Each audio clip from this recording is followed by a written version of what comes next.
So I know I've covered this brand on my channel several times in the past. This is the brand of master perfumer Alberto Morillas. He has his own brand called Mizensir, and recently I reviewed Blue Gin, Anticonformiste. There are so many wonderful fragrances, even Ambre Magique.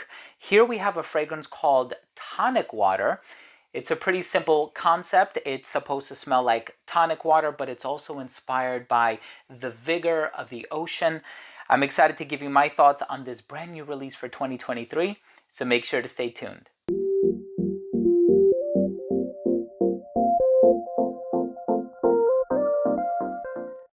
Now, before I begin today's episode and I give you my thoughts on the brand new Tonic Water by Mizensir, I'll tell you about the notes, the performance, the note breakdown, the performance on my skin specifically, and clothing, so on and so forth. I'll try to make a few comparisons throughout the course of this video as well. But before I begin, I do want to mention that if you are a fan of fragrance-related content, please do consider supporting the channel by subscribing to it, hit the bell, and give this video a thumbs up. It would really, really mean a lot to me. Here we have a fragrance called Tonic Water, and it's interesting because prior to this one, earlier on in the year, I reviewed Blue Gin, right? Which I thought to myself, okay, this is going to be like a gin and tonic type of a fragrance. That one was quite astringent. I really enjoyed it. That one was quite heavy-handed on the juniper accord.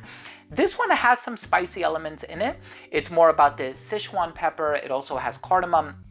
It has cetalox, excuse me. It has ambrox, it has norlimbinol. It does have a lot of ambery sort of, animalic. Even if you look it up online, it does have a tendency of veering in kind of an animalic territory.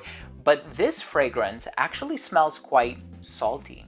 There's vanilla, there's some woodsy ingredients in here as well. So interestingly enough, when I think of tonic water, I think of corn syrup.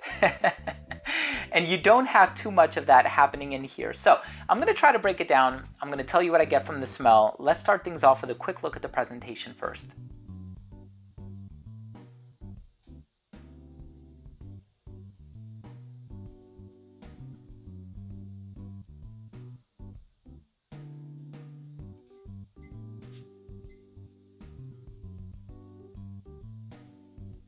Now, right in the opening of this fragrance, you are going to get a salty / aquatic presence. And there's Kalone in here. So that's the other synthetic that I saw in the note breakdown. And I think there's cachalox and there's cetalox and there's norlimbinol and Kalone and ambroxan. And what I love about this brand is a lot of other brands tend to veer away from listing synthetic ingredients in the note breakdown. Here, Alberto Morillas, he's a very transparent perfumer. He says, no, this is what I'm using. Here you go. If you don't know what norlimbinol is, tough luck, right?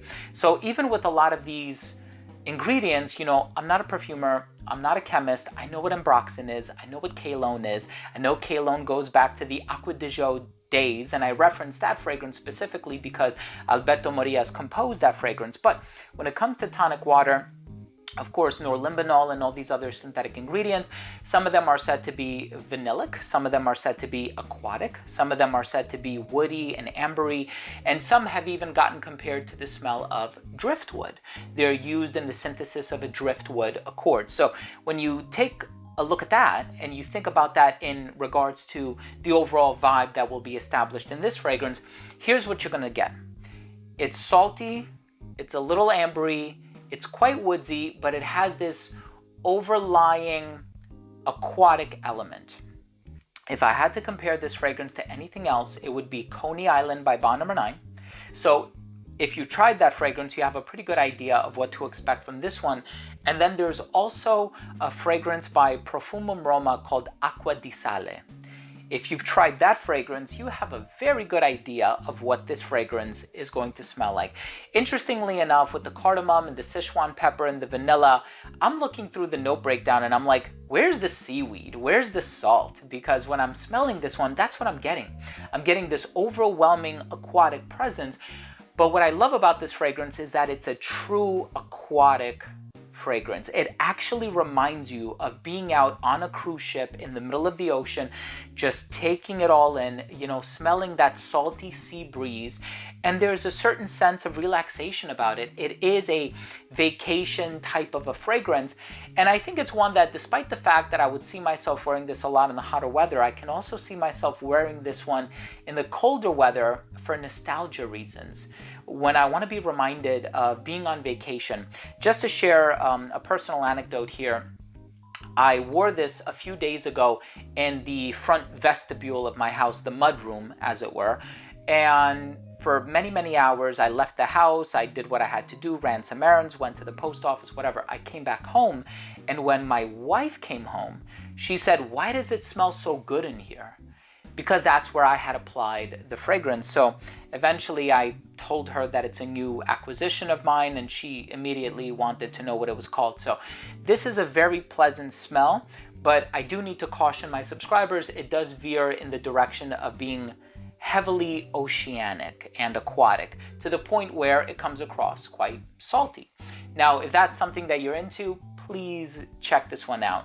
I think it's so artistic. I think it's a beautiful fragrance. And you know, when you think of tonic water, yes, perhaps it does smell a little bit like tonic water. And I'm actually pretty compelled to layer this one with blue gin to try to create a gin and tonic vibe. I'm sure the sales associates that represent the brand will probably encourage you to do that, but it's just an idea that kind of came to my head. It's an awesome fragrance, great for the hotter weather. If you live in a warmer climate, if you're down in Florida or out west in California, please enjoy this one, because here in the tri-state area, it's going to get quite cold starting next month. Let's go ahead and finish things off with my overall assessment. Now, first up, in terms of the uniqueness and the overall smell, I did compare this one to Coney Island by Bond No. 9. I also compared this one to Acqua di Sale by Profumum Roma. Given my experience in the niche realm, these are the fragrances that, in my personal opinion, this one smells close to. Overall smell is very pleasant. Like I said, my wife really enjoyed it, but you have to keep in mind that this fragrance is not going to be for everyone because of that overwhelming oceanic presence. But I think as a master perfumer, Alberto Morillo has nailed it perfectly. Longevity, you're going to get 8+ hours on skin. Projection was amazing. For the first hour of application, it radiated within an arm's length, not beyond. It became an elbow's length scent right around hour 6, a skin scent right around hour 8 or 9. The versatility, perfectly unisex, great for the hotter weather. I think this is more of a casual fragrance, if I'm being honest with you. And I think this one will appeal to anybody of any age, as long as it caters to your personal taste. So all of these are just recommendations. Wear what you want, wear what makes you happy, of course. And in terms of the presentation, I love the presentation for Mizensir fragrances. And I also kind of like the simplicity in their names. You know, Blue Gin, Ambre Magique. Here you have tonic water. You kind of already have an idea of what it's going to smell like before you smell it. And with this particular one, it really took me by surprise. Look, that was my review of Tonic Water by Mizensir. This is not a sponsored video. The link to it down below is not an affiliate link. I am not making any money from you making any purchases or buying samples of this particular fragrance, but I do want to link it down below for your convenience. Thank you so much for joining me. Why don't you go ahead and drop a comment down below if you have any experience with the Mizensir house. Do you own any fragrances from this brand? I have about 5, I want to say, and I thoroughly enjoy all of them. They are super high quality, and here is a perfumer that certainly knows what he's doing. He's the best in the industry. Thank you so much for joining me. I hope you enjoyed this review. If you did, please do consider supporting the channel by subscribing to it. Hit the bell and give this video a thumbs up. Thanks again for watching. Love you guys, and we'll see you tomorrow.